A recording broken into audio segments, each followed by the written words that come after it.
Kilimo Kwanza, oh yeah. Hiki ni kipindi bora cha kilimo, maarifa na bidii ndizo silaha. Kesho yetu inang'aa kama jua, oh yeah. Mtazamaji, karibu tena katika kipindi cha Kilimo Kwanza ambacho kimejikita katika kuletea taarifa, maarifa, elimu, ujuzi na zaidi ya hapo kukuonesha fursa mbalimbali zitazokusaidia kuboresha shughuli zako za kilimo, mifugo na uvuvi. Wiki hii tutaangazia kuhusu hafla ya utiaji saini wa udhamini wa maonesho ya kimataifa ya mifugo iliyofanyika Ubenazomozi, Chalinze mkoani Pwani. Ungana nami mtangazaji wako John Lweja. Director wa kipindi hiki ni Omari Juma OJ. Kilimo Kwanza, oh yeah. Hiki ni kipindi bora cha kilimo, maarifa na bidii ndizo silaha. Kesho yetu inang'aa kama jua, nguvu ya uchumi. Tukishirikiana tutafika mbali. Mtazamaji, maonesho ya mifugo ya kimataifa yani Tri-Nations Livestock Expo kwa mwaka 2025 yalifanyika Juni 14 na 15 katika ranchi ya Bogo iliyopo kata ya Ubenazomozi, wilaya ya Chalinze mkoani Pwani. Hapo awali katika eneo hili yalikuwa yanafanyika maonesho ya kitaifa, lakini kuanzia mwaka 2025 yalipanda hadhi na kuwa ya kimataifa kwa kushirikisha nchi 3 ikiwemo Tanzania, Kenya na Namibia. Mwaka huu maonesho haya yatafanyika kuanzia tarehe 19 hadi 21 Juni. Lakini leo tunakuletea hafla ya utiaji saini wa udhamini wa maonesho haya, na hapa tunakutana na mkurugenzi wa Mbogo Ranches na Wid Muller, na anatuambia kwa kina kuhusu maonesho ya mwaka huu. Kwa mwaka huu kwa mara ya kwanza tumejaribu kupanua wigo na kuwaruhusu wafugaji wa kuku. Kwa hiyo tutakuwa tuna maonyesho ya poultry. Kwa hiyo tumekuwa tukiulizwa sana, bwana, mbona livestock lakini na kuku yumo humo. Kwa hiyo tukasema tuwapokee na wao. Kwa hiyo tumeweza kuruhusu kipengele hicho. Kwa hiyo kwa watazamaji ambao wako kwenye biashara ya kuku, wadhamini wanaweza kujitokeza kwenye upande wa kuku. Naomba na nyinyi pia muitikie wito huu, mje kutushika mkono tuweze kufanya shughuli ikawa kubwa zaidi, na nyinyi pia muweze kulibeba gurudumu la kuku. Ng'ombe na mbuzi tuna uwakilishi mkubwa, kwa sasa kazi kwenu, na nyinyi libebeni na njooni na mtapewa platform ya kushiriki kikamilifu. Humo kwenye kuku nataka pia nitangaze rasmi uwepo wa kuwatambua wa mama zetu. Mwaka huu ni mwaka wa wakina mama kwenye kilimo duniani. Kwa hiyo sambamba na tukio hilo tumeamua kuingiza shindanishi la Queens of Agriculture, malkia wa kilimo. Kwa hiyo tumeona tuwatambue na wao mchango wao mkubwa. Najua wengi wakiwa wamo zaidi kwenye kuku ni nabebwa na wakina mama zaidi, lakini tumeona mwitikio mkubwa mwaka jana hata kwenye mbuzi na ng'ombe. Kwa mfano mwaka jana Mheshimiwa Naibu Katibu Mkuu, jike waliouzwa kwa gharama kubwa kuliko yote aliuzwa kwa mwanamama. Kwa hiyo alinunua jike kwa milioni 10, jike wa Borani. Kwa hiyo inaonesha hamu iliyokuwemo kwenye ufugaji haiwagusi wanaume tu, imeanza kuwa kishawishi pia kwa kina mama. Kwa hiyo kuendana na hiyo kutambulika kitaifa kuwa ni mwaka wa kina mama kwenye kilimo, tumeamua kuwa na makundi matatu au vipengele vitatu vya kuwatambua, na tutakuja kutangaza zawadi rasmi kiasi muda unakwenda, lakini leo nimesema nilitangaze rasmi kwamba tutakuwa tuna malkia kwenye upande wa ufugaji wa ng'ombe, Queen of the herd ambaye inahusiana na ng'ombe. Tutakuwa tuna Queen of the flock ambaye inahusiana na mbuzi na kondoo, na tutakuwa tuna Queen of the coop ambaye inahusiana na kuku. Kwa hiyo tutakuwa tuna hizo category 3 ambazo tutaandaa kamati ya watu tofauti tofauti wakigusa sekta tofauti za kuku zikiwemo, lakini kimapana zaidi ili kuhakikisha tunamchagua mtu anayestahili. Kwa hiyo tutakuwa tunaendelea kutoa maelezo ambavyo siku ya maonyesho tutaweza kumtangaza rasmi mshindi wetu. Kwa hiyo na hilo pia linaweza likashikwa mkono kwa taasisi mbalimbali. Anayeona linamgusa, karibu wasiliane na sisi uweze kujua kama kuna zawadi unataka kuwapatia wakina mama kwenye mwamvuli huo, tunakukaribisha ili tuweze kushirikiana. Nguzo kuu za maonyesho hayo zitakuwa kwanza ubunifu wa teknolojia. Ndio maana tumeona tualike wenzetu kutoka nje, kwa sababu kuomba msaada na kupata elimu kwa wenzako sio kitu cha aibu. Mimi nimekuwa ni msemaji mkubwa kwamba yote mnayoyaona na muiga mtu, ndugu zangu, nisiwadanganye.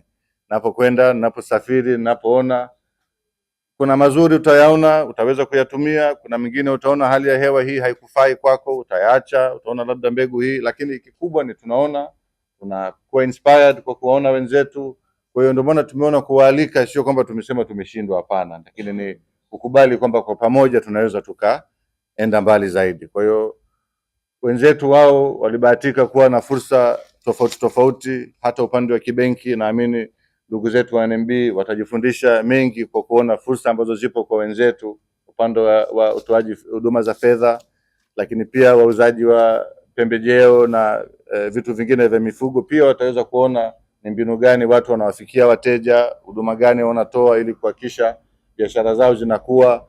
Kwa hiyo naamini na sisi kila mmoja ana cha kuiga hapa au pale. Sisi wafugaji tutaiga, watu wa mabenki wataiga, hata watu wa media. Nadhani kuna vitu tumeviona kwa wenzetu mwaka jana walivifanya ambavyo na sisi pia tuna vitu vya kuchukua. Kwa hiyo kuwakaribisha wenzetu ni kuimarisha mahusiano. Najua Namibia, Kenya, wote ni nchi ambazo tuna mahusiano nayo ya kikaribu ya muda mrefu kama serikali zetu. Kwa hiyo watakuwepo, tuweze kuona ubunifu uliokuwa nao wao, lakini pia na ubunifu tuliokuwa nao sisi. Kwenye majukwaa sasa hivi mengi ninayekuwemo mimi, naongea na watu Brazil na Afrika kiujumla. Ng'ombe zetu za Kimasai zimekuwa mfano na ufugaji wa Kimasai umekuwa mfano. Na dada huyo wa Namibia Martinique ametoka kutembea West Kilimanjaro, amekuwa very inspired na jinsi wafugaji wa Kimasai wanavyofuga, wanavyojijua ng'ombe zao mmoja hadi mwingine bila namba. Yeye anamjua huyu wa kwangu, hajamweka chapa, hajamweka namba. Walikwenda na daktari wa kutoka Namibia, lakini mchungaji wa Kimasai aliweza kumjua mbuzi ana tatizo gani kabla yule daktari hajampasua. Kwa hiyo na wao pia tusidhani sisi tu ndo tunayewatazama wao, na hiyo pia inakuwa na kwao pia uwezo wa kufuga ng'ombe zetu kwenye mazingira magumu na kuweza kuhama nao bila kusumbuana na watu. Ni vitu ambavyo na wao vinawahamasisha. Kwa hiyo tuendelee kuwa kifua mbele tunavyowapokea, tusiwapokee kama wao wamekuja kutufundisha, hapana. Na wao pia wanakuja mengi kuja kuona. Brazil kuna majani yanaitwa Tanzania grass. Hii Panacam ina jina kabisa Tanzania grass. Wametoa mbegu hapa, wamepeleka kule. Kwa hiyo na sisi tuna mchango wa kujitamba kama taifa. Kwa hiyo na sisi pia tunaweza tukaonesha ubunifu wetu wa kiteknolojia. Lakini la pili ni kuhamasisha biashara za kikanda. Tunajua sio kila mtu anaweza akasafiri nje ya mipaka au akaenda access masoko ambayo yapo. Kwa hiyo juhudi hizi pia zinaleta hizo mbegu zisogee karibu na wafugaji wetu, ili na wao pia waweze kupata fursa ya access mbegu bora za mbuzi, kondoo na ng'ombe. Lakini pia inaendelea kuunga mkono juhudi za serikali. Tunaona Mheshimiwa Rais Dr. Samia Suluhu Hassan kwenye mikutano yake na viongozi mbalimbali akiongelea ushirikiano wa kikanda. Kwa hiyo na sisi tunajaribu kuunga mkono hicho kwamba tuoneshe kwamba Tanzania tuko tayari kupokea wageni, tuko tayari kufanya biashara na wenzetu. Kwa hiyo tunaunga mkono juhudi za serikali kwenye hilo, na tunaendelea kulitolea wito kwa watu kushiriki ili tuoneshe ushirikiano ambao unaweza ukaonekana kikanda ya Afrika kiujumla.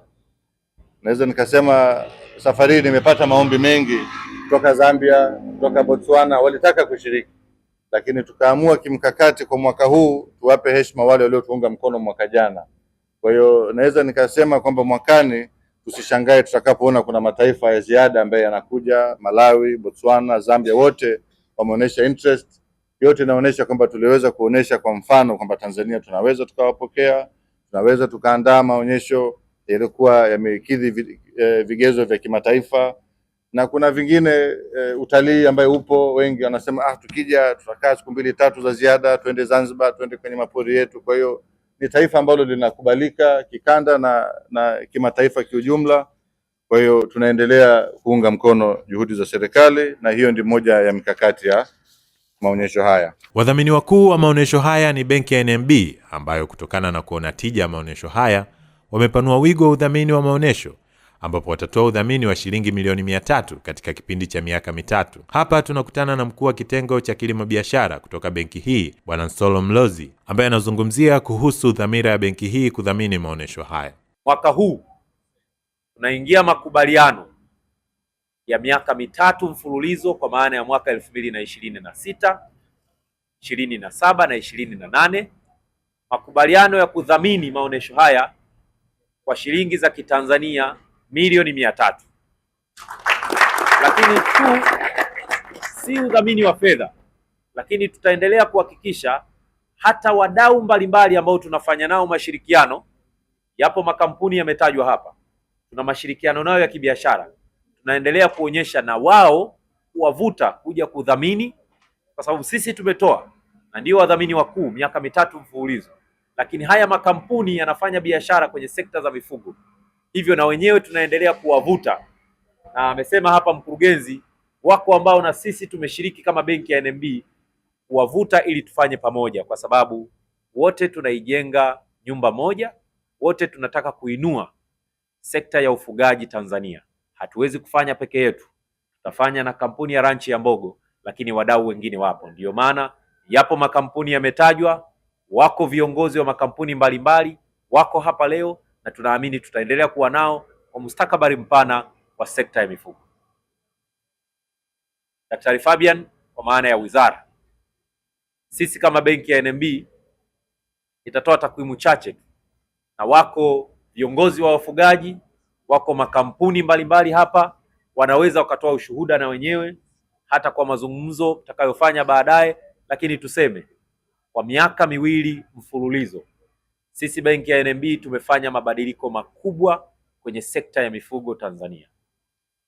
Nikianza la kwanza kabisa kwenye utoaji wa mikopo.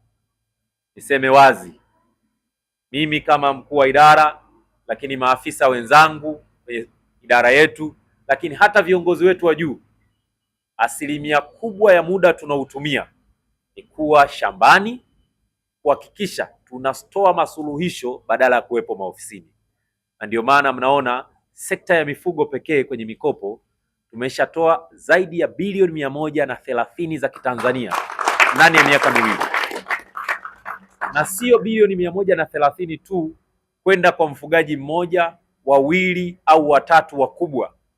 Tunakwenda kuwagusa wafugaji wakubwa, wafugaji wa kati, wa chini na hata wale wanaoanza.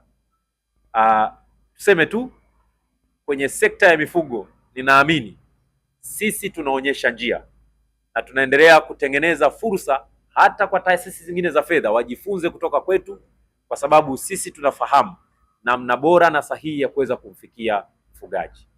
Lakini pia kwa kupitia hilo, naibu katibu mkuu, tunashukuru sana wizara imekuwa ikituunga mkono.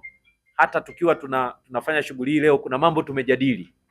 Ziko changamoto za kisera, ziko changamoto za kitendaji, tumekuwa tukizijadili na wizara imekuwa inatuunga mkono kuweza kuhakikisha tunaziondoa changamoto hizo, ili kuhakikisha tunapeleka mbele fursa sahihi kwenye sekta ya ufugaji. Baadhi ya wafugaji wako hapa wamekuwa ni wanufaika, si wa mikopo tu, lakini elimu na ushauri, masoko na namna bora ya ufugaji. Niseme tu Dr. Fabian, kwa binafsi mimi ni mfugaji, lakini pia kupitia kampuni ya Mbogo ndio tumejifunza wengi kuweza kujua, kwa sababu ili uweze kushiriki kikamilifu ni lazima ujue nini kinachotokea. Kama ni kupe wanang'ata ng'ombe na wanaua, hata mimi shambani ninajua. Kwa hiyo akija mfugaji akiniambia kupe zimeanza kuingia, najua nitoe mkopo wakati gani, mwezi wangapi, ili mifugo isiathirike. Sasa hii pia imetusaidia sana benki ya NMB kwa kujifunza kutoka kwa wafugaji. Kwa hiyo mimi niwapongeze sana jamii ya wafugaji. Tunaahidi sio hilo tu, tunaahidi kusema dawati letu la mifugo litaendelea kuwepo kuhakikisha tunatoa huduma iliyo bora kwa wafugaji wenzetu. Na ndiyo maana mwaka huu tulianza programu hii mwaka jana. Dr. Fabian, benki ya NMB tunataka kutengeneza mazingira ya kufanya sekta za kilimo na mifugo kuwa kama unavyoenda hospitali. Utaambiwa magonjwa yako ni ya jumla, utamwona daktari wa jumla. Lakini kwenye sekta ya kilimo na mifugo tunakwenda kutengeneza mazingira wezeshi kuwa na magonjwa kama unavyoenda hospitali. Magonjwa ukikuta unaumwa sikio, utapewa daktari halisi wa sikio. Na sisi benki ya NMB tunakwenda kutengeneza sekta ya ufugaji na kilimo kuwa sekta inayoweza kusimamiwa kwa ubora wake na namna yake. Kwa hiyo tumetengeneza mazingira ya kuwa na mameneja mahusiano kwenye sekta, si sekta ya jumla ya kilimo, lakini kwenye mifugo tuna mameneja mahusiano wanaosimamia wafugaji tu. Yaani yeye anapoamka asubuhi mpaka jioni anaangalia sekta ya ufugaji. Na hiyo tunakwenda zaidi, tunaanza kutenga sasa mifugo, ng'ombe, mifugo kuku na mifugo mingine ambayo ipo. Na mwaka huu pia hatujaacha mbali sekta ya ng'ombe wa maziwa.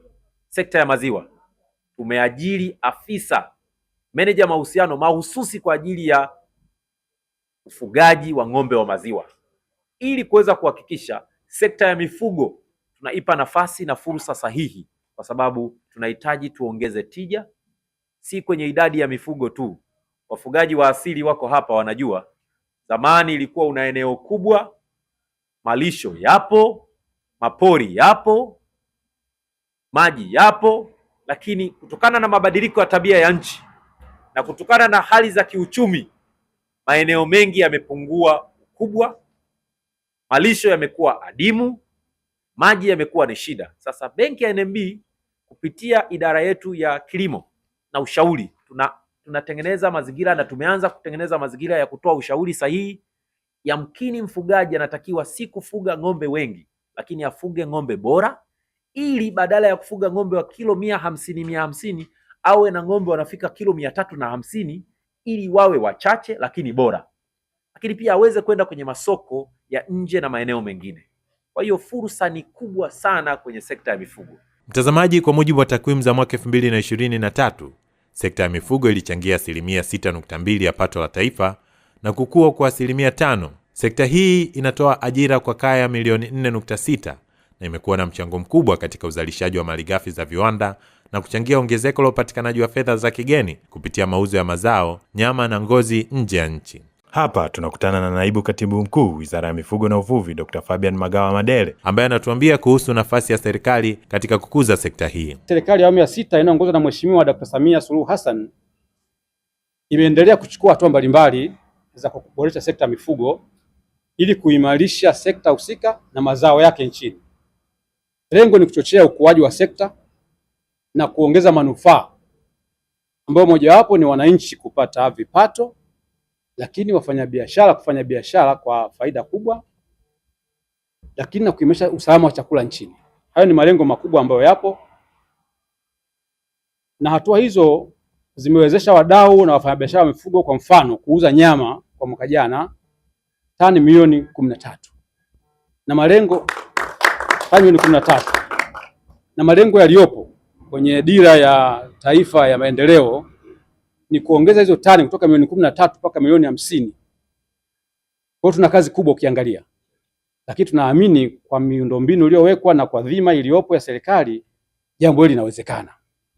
Kwa hiyo tunashajihisha wafugaji, wawekezaji, mashirika ya kifedha kama NMB kuweza kuona hiyo fursa na kuichukua. Hivyo natoa rai kwa wadau wote wa sekta ya mifugo kutoka ndani na nje ya nchi kuchangamkia fursa za uwekezaji katika sekta ya mifugo hapa nchini, ikiwemo ujenzi wa viwanda vya kuchakata nyama, lakini katika uzalishaji kwenye mashamba mbalimbali kwa mfano ya serikali yako ya NARCO. Na serikali sasa hivi inaangalia namna nzuri, namna bora ya kuwezesha matumizi ya mashamba hayo. Kwa hiyo ni vizuri tukakutana, tukakaa, tukaelewana ili tuweze kutoka na mfano au na namna nzuri ya kufanya kazi hiyo pamoja. Hiyo ndio lengo la serikali. Kwa hiyo serikali itaendelea kuimarisha mazingira ya biashara ya mifugo nchini ili yavutie uwekezaji na hivyo kuifanya sekta hii kuwa nguzo kuu au imara ya uchumi wa taifa. Lengo lingine ni kukuza ajira au kuongeza ajira hasa eneo la vijana. Tunaona vijana wamekuwa wanamaliza vyuo, wako wengi, wengine wataalamu wa mifugo, wataalamu wa biashara. Ni namna gani sisi kama serikali na wadau tunawavutia kuingia kwenye sekta hii? Hili ni mojawapo ya jambo ambalo tunataka tuliangalie. Tumeona hapa mfano wa Mbogo Farms. Hii farm ukiangalia ni historical, inaonyesha namna gani familia ilijipanga kwenye kurithisha huu utaalamu, na hii nasema mimi ni ambition, yani hii ipo ndani, inakuwa ndani ya familia. Kwa hiyo tuna haja na sisi kama serikali kujenga hiyo na kulea hiyo, lakini hatuwezi kufanya kama serikali peke yake bila wadau. Kwa hiyo kwenye kazi zetu tunazofanya lazima tuone namna gani tunawaingiza vijana, tunawavutia, ufugaji uwe kivutio, ufugaji uwe ni sehemu ya utalii kama tulivyosema, ili vijana waweze kunufaika na kuona kuna haja ya kuingia. Pia niseme napenda kuipongeza benki ya NMB kwa kuendelea kuwa sehemu muhimu ya maonyesho haya kama alivyosema Nsolo kwamba walianza na kiasi cha fedha milioni 30, lakini leo tunaona wameingia mkataba mkubwa, manake wameona umuhimu wa sekta. Lakini pia tumemwona alivyokuwa akieleza, kimsingi huyu amekuwa ni kama afisa ugani wa mifugo. Ni afisa ugani wa mifugo kwa sababu anaelewa dhana ya mifugo. Ameongelea hapa kwa mfano namna ya kufuga ng'ombe bora, kupunguza stress. Ni somo kama dogo hivi, lakini ni somo muhimu sana.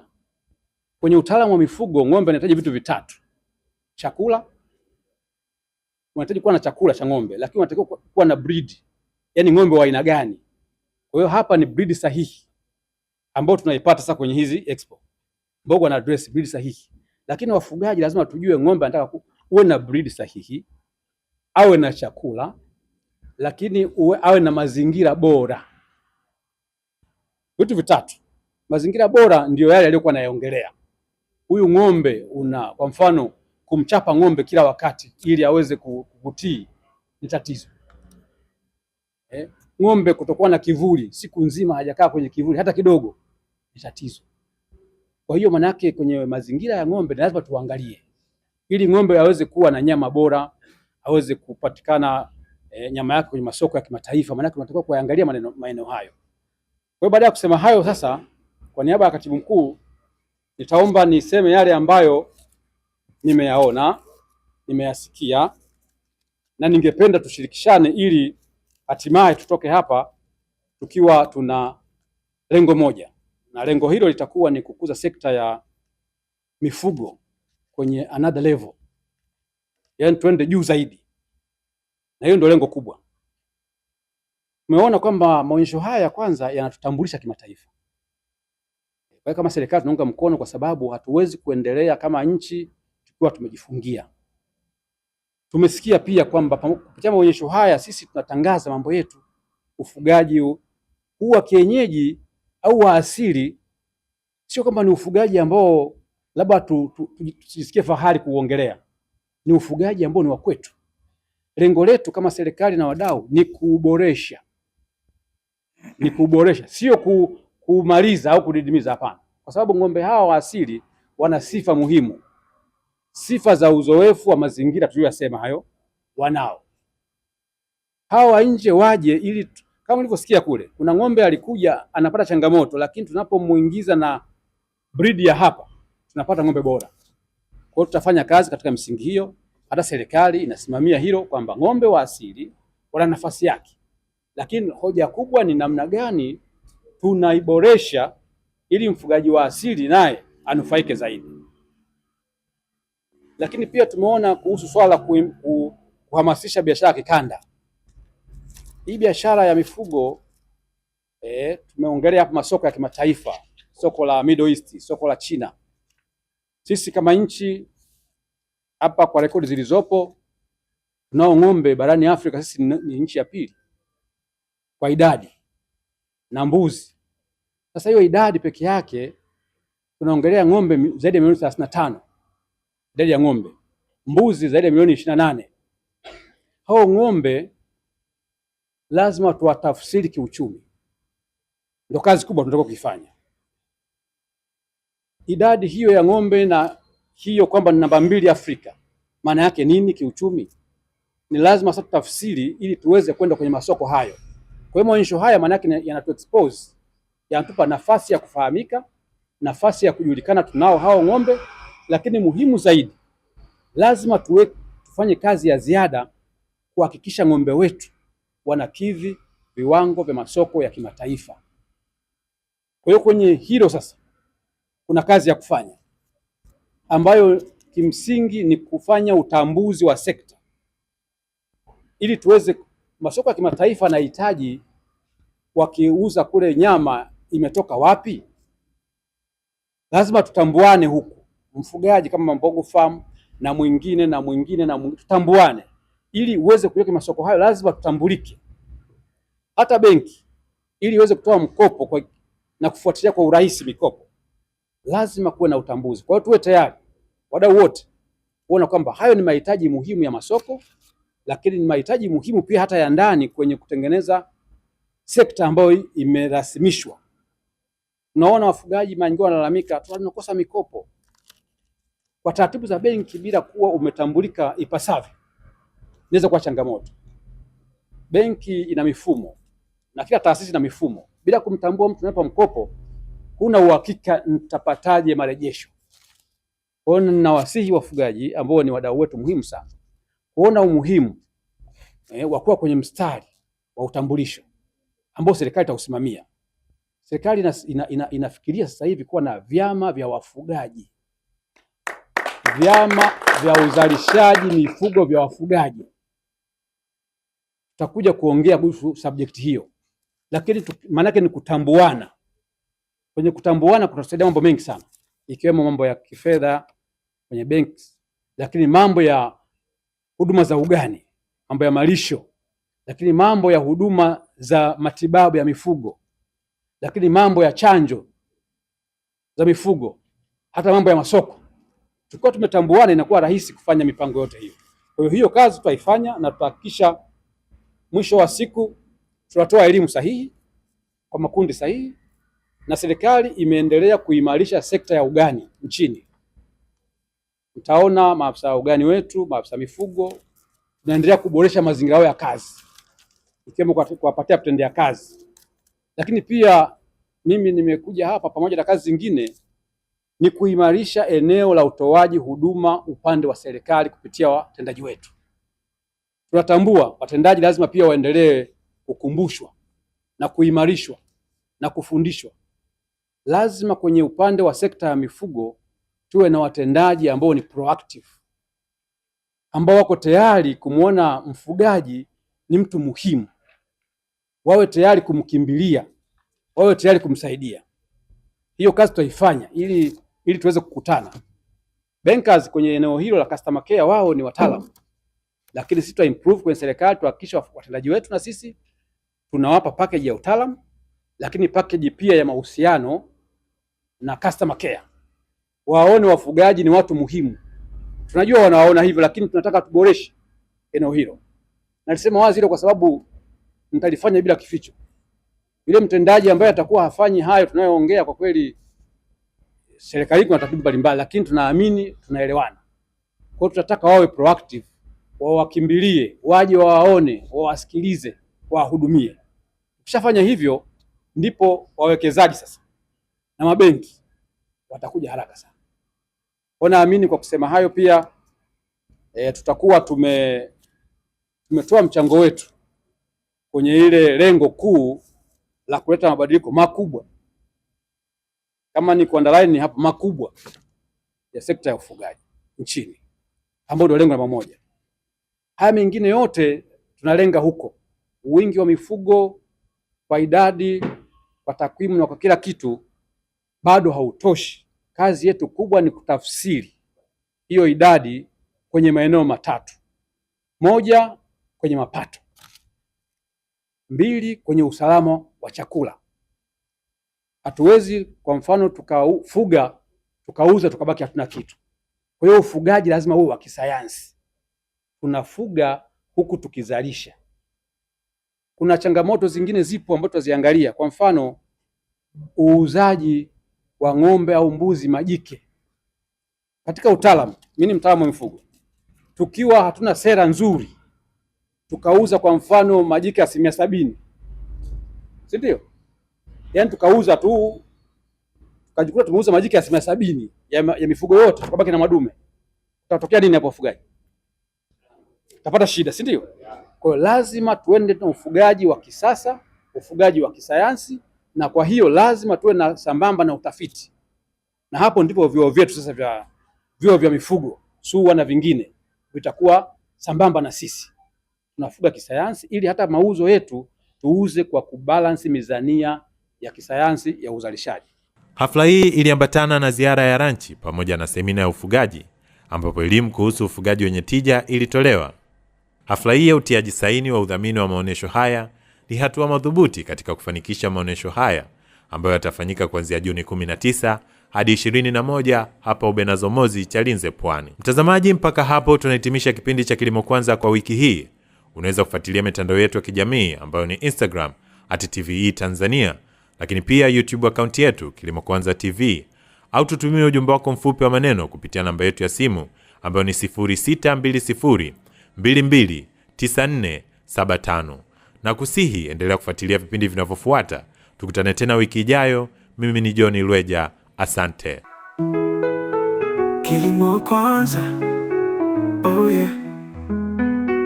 Hiki ni kipindi bora cha kilimo, maarifa na bidii ndizo silaha, kesho yetu inang'aa kama jua, oh yeah.